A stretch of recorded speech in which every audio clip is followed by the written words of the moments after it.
Israel is our friend. They're the most reliable friend we have in the Mideast. They're a democracy, surrounded by people who would cut their throats if they could. This is not a hard choice if you're an American. It's not a hard choice if you're a Christian. A word of warning: if America pulls the plug on Israel, God will pull the plug on us.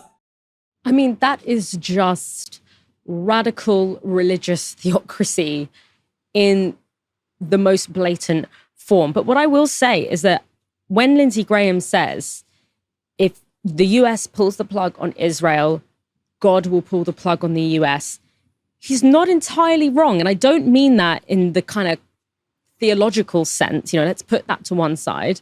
But in the material sense, in the geopolitical sense, he's not entirely wrong. I think sometimes there is a misconception that the reason that there is this really deep relationship between Israel and the US is because Israel has a really effective lobby. And it does. And that does play a really important role in securing that relationship. But also there is something quite organic about that relationship in the sense that the geopolitical interests of the US and Israel are genuinely shared. I mean, when you think about like the Middle East and North Africa region, this is an inherently important and strategic region for any global power.